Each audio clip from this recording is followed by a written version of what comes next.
Okay, guys, so we are moving on to our circles unit, okay? And the first thing we're gonna look at is equations of a circle. So we know that we've done all different other kinds of equations before, like equations of lines. That's what this first example is, right? This is a line.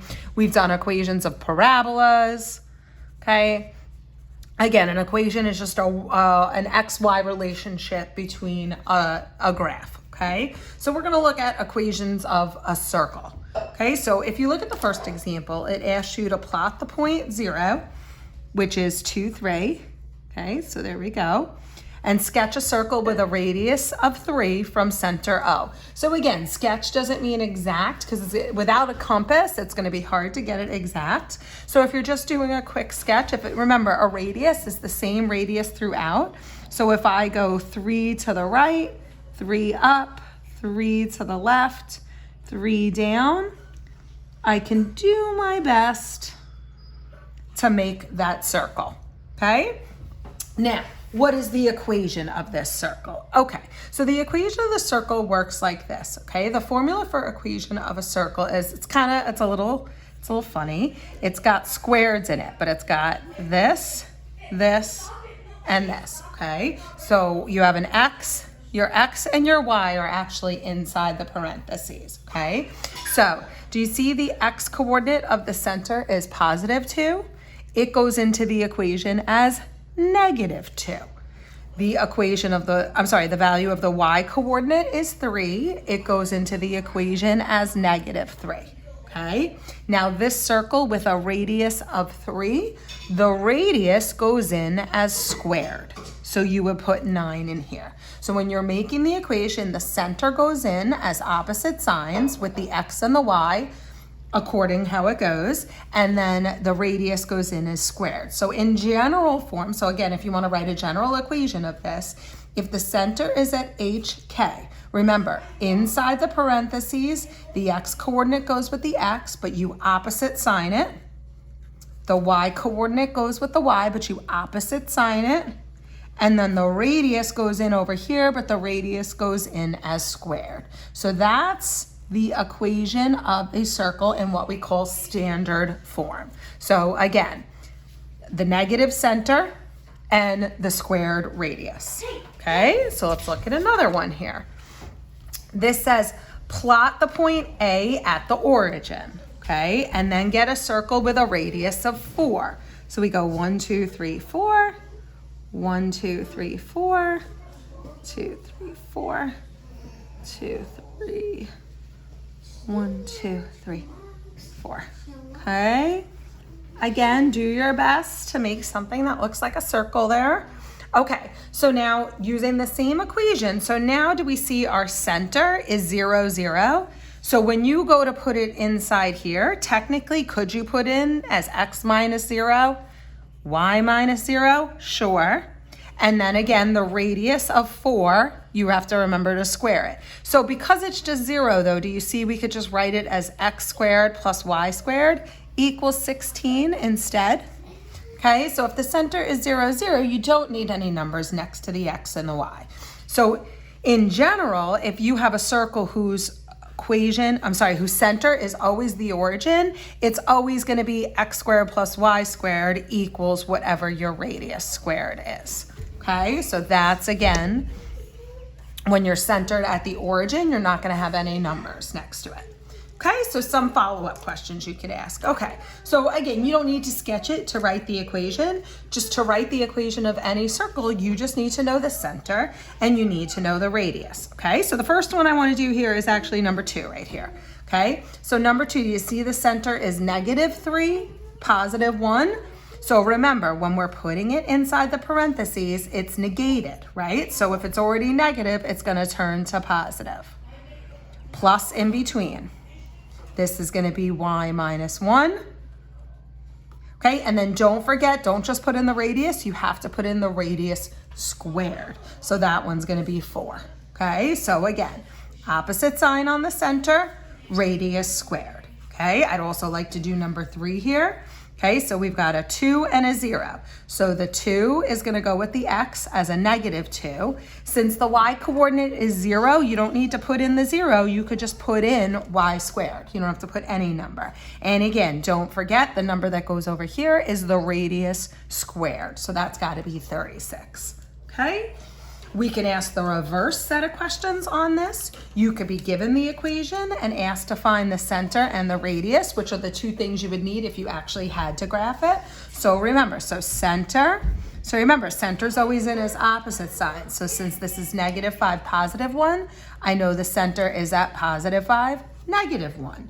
The radius, I know what's over here is radius squared. So that means the radius is just 7, right? You're just going to square root.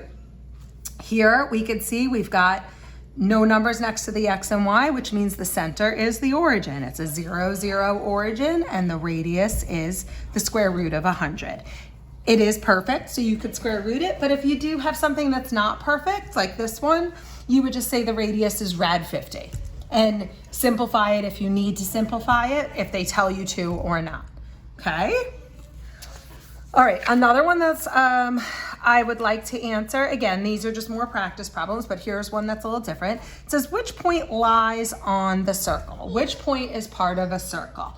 So remember, an equation of anything, of any graph, what an equation represents is the relationship that works between every x and y on the graph. So what this says is every point on the graph, its x squared plus its y squared has to equal 49. So if you ever want to check to see if a point is on the graph, you just substitute the point into the equation. If it works, it's on the graph. If it doesn't, it's not on the graph. So if we start with 0, 0, clearly 0 squared plus 0 squared is not 49. So that doesn't work, right? So then I could try the next one, right? 3 squared plus 4 squared, does that equal 49? And the answer is no. So that is out, right? This one is -4 squared plus 3 squared. That's actually the same thing, so it still doesn't equal 49. This one is 0 squared plus 7 squared. Does that equal 49? Yes. Okay, so you just have to, if ever you need to check it, and it's not just for a circle, for any point on a graph, just substitute it into the equation and see if it works. Okay? All right. Next one I would like to do is actually down here at the bottom of page 6. They give you the endpoints of the diameter of a circle, and they want you to find the equation of the circle. Now remember, to write the equation of a circle, you need to know the center, and you need to know what its radius is. Do you see when they give me the endpoints of the diameter, okay, if I do a quick sketch of it, they give me, and again, it doesn't matter, this is just a rough sketch. Obviously, -6, -5 would come before it, but it doesn't make a difference, right? So they give me the endpoints of the diameter. Now recall that the diameter is a chord that goes through the circle right through the center, right? We all know that. Okay, so when they give me the endpoints of the diameter, they give me neither the center or the radius of the circle. So let's start with finding the center. Well, we know that if we have endpoints of the diameter, where does the center have to be? Right smack in the middle. How do we find the middle of 2 points? We could use our midpoint formula, right? Remember our midpoint formula, which says add your x's, divide by 2, add your y's, divide by 2, and you would get here, this ends up being -2. This one ends up being -1. So now I know my center is at -2, -1. Okay? -2, -1. All right, next thing is, so I've got this. Now I need to know the radius, right? So, okay? So we could actually do this 2 different ways to find this radius. Now we could just do the distance formula in between this and either in between the center and this point or the center and this point, right? Won't these be the same? Both of these are going to be the radius, whatever length it is. So you could do the distance formula if that's what you want to do. Okay, we could do that just to review the distance formula. So remember, the distance formula is change in x squared plus change in y squared, right? Now, it doesn't matter which 2 points you pick, right? So if you want to use these 2 right here, I could use these first 2. Do you see the change in x is 4? The change in y is also 4. Okay, so what we end up getting here is rad 32, right?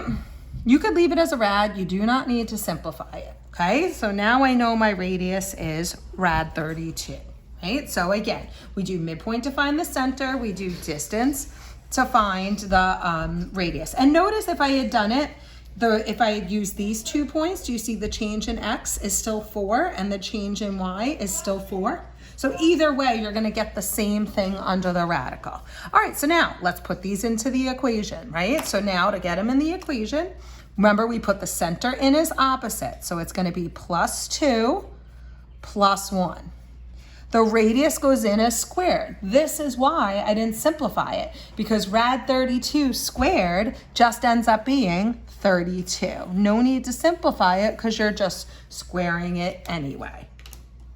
Okay, so that question could be a little bit more of a challenge, okay? All right, next thing I wanna look at is a different form of a circle, okay? So what we call general form. So that's this example down here, right? Do you see this doesn't look like the equation we just did with the parentheses, okay? The problem with general form of a circle, if you look at general form of a circle, is it doesn't tell you much. You can't look at that and say, oh, I know the center, I know the radius, like you can with standard form. If you have an equation in standard form, it's a piece of cake. You would know exactly, it's like these examples we did here, right? This is standard form. I know the center, I know the radius without doing any work. General form generally doesn't tell us anything about the circle. So what we're going to do is take this equation in general form and actually transform it to standard form, okay? So in order to do that, we have to do a process called completing the square. You may or may not have done a little bit with completing the square in Algebra 1 last year, okay? If you didn't, that's fine. When we say completing the square, what we mean is to make something a perfect square trinomial. Okay, so let's review what a perfect square trinomial would be. So this example up here, number 1, is what we call a perfect square trinomial. The reason why it's a perfect square trinomial is if you were to factor this, it factors to x and x, and the two numbers that multiply to be 36 and add to be 12 are the same two numbers. They're both positive 6, okay? Which means you could write this as just x plus 6 squared, okay? Number 2 is a perfect square trinomial, because if you factor it, you get x and x, and you get -3, -3, right? So you get the same two factors, which means you could write it as x minus 3 squared, okay? So that's the trait of a perfect square trinomial, okay? So like in number 4, do you see what we have is we have x squared plus 14x, but we're missing the last term, okay? X squared plus 14x, if we were to factor it into two of the same numbers that add to be 14, it would be plus 7 and plus 7, which means when we multiply it out, the last term is going to have to be 49. This one, do you see again, missing the last term, but if we add these two up, we get -8, right? It's the same number, but if we multiply them, we're going to get 16 at the end, okay? So here's the thing. All perfect square trinomials have the same relationship. If you look at these top 3, there's always the same relationship between the middle term and the last term, okay? And it's that the last term is always going to be half the middle term squared, okay? That's a mouthful. But the last term is always half the middle term squared. So do you see if I take half the middle term, it's 6. If I square it, I get 36. Half the middle term is -3. If I square it, I get +9. Half the middle term is 5. Square it, I get 25. So every perfect square trinomial will have that same relationship. So if you want to figure out what number to make the last term, just take half the middle term and square it. Don't bother factoring it. Half of this is 7. 7 squared is 49. Half of this is -4. -4 squared is 16. So it will always have that relationship. So if we know a perfect square trinomial always has that relationship, we're going to make that happen. So here's what I mean. So if we look at this in general form, okay? So the first thing we're going to do is we're going to put our x terms together, and we're going to put our y terms together, and we're going to get rid of any constant, perfect. So here's what I mean. So we have two x terms, right? We have x squared and a minus 10x. And I'm actually going to leave a little space right now. Then I'm going to put my y terms together. I have y squared plus 4y, okay? And then this positive 13, I'm just going to bump over to this side as a negative 13. So that all I have on this side are two x terms together and two y terms together. Now, what you'll notice is we have what we call an incomplete trinomial, right? I have the first two terms of a trinomial. It's just missing the last term. Okay, so we want to put in a last term, but again, we want to put in a last term that's going to make this a perfect square. So recall, to do that, all we're going to do is take half this middle term, which is negative 5, square it, and we get plus 25. So I'm going to put 25 into this side of the equation. However, you can't just go around adding 25 to one side of an equation without balancing it with a 25 on the other side. Okay? So for the y's, do you see, I'm going to do half that middle term is 2, square it, and I get 4. Again, I'm going to balance with a 4 over here. Okay. All right, so what does that do for me? Well, that allows me to write this as x minus 5 times x minus 5, or even better, x minus 5 squared. That allows me to write this second one as y plus 2 squared, okay? So the number that goes here is just the number you would get at the half point, right? So that's half that middle term. Combine our stuff over here and we get 16. Do you see? Now we have that standard form. That's what we were just doing. So if I complete the square and I combine terms, do you see I can tell now that the center of my circle was at positive 5, negative 2, and the radius is the square root of 16, which is 4. Okay? So if it's in general form, I can't tell much stuff. Make it go to standard form, and I've got everything I need to answer the question, whether it's to graph it or answer any follow-up questions. Okay? Let's just do a couple more of those, and then that is going to be it. Okay? So let's look at number 8. Number 8, again, you're going to begin by grouping your x terms together. So I get x squared minus 10x. Do you notice that there's actually only a y squared? Again, we're going to leave room to complete the trinomial. And the 20 is already over on the other side. Perfect. I don't have to move the 20, right?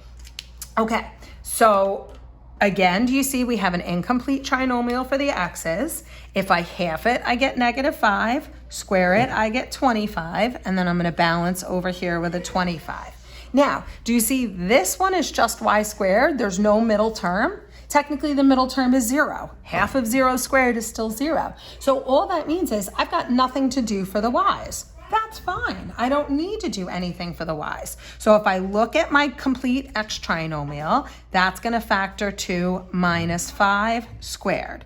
We're just going to bring down the y squared, and this becomes 45. Okay?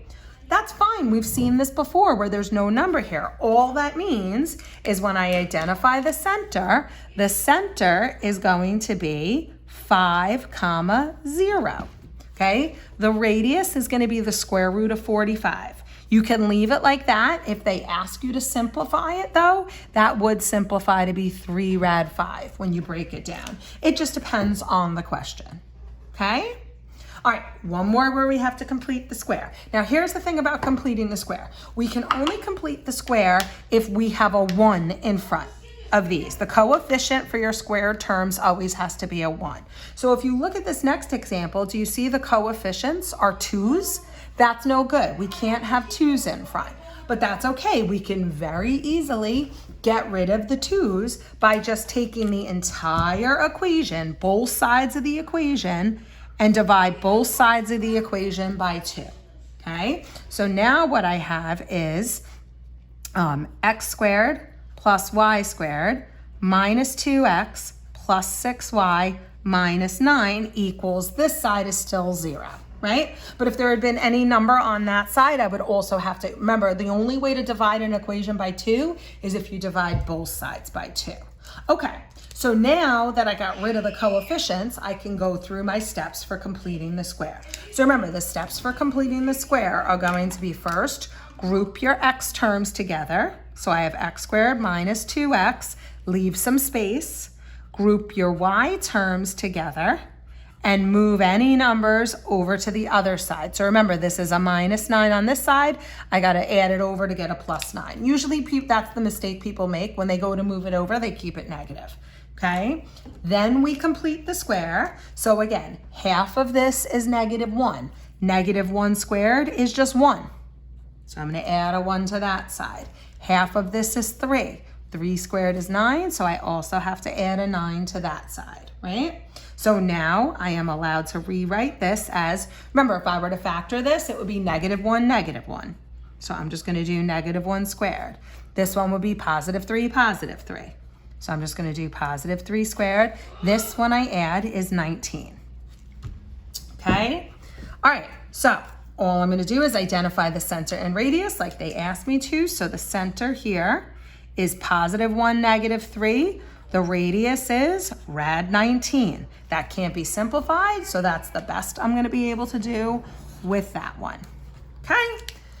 So sometimes it's already in standard form and you can identify the stuff. Sometimes it's in general form and you got to get it in standard form first. Okay? But that's about as complicated as it is going to get. Okay?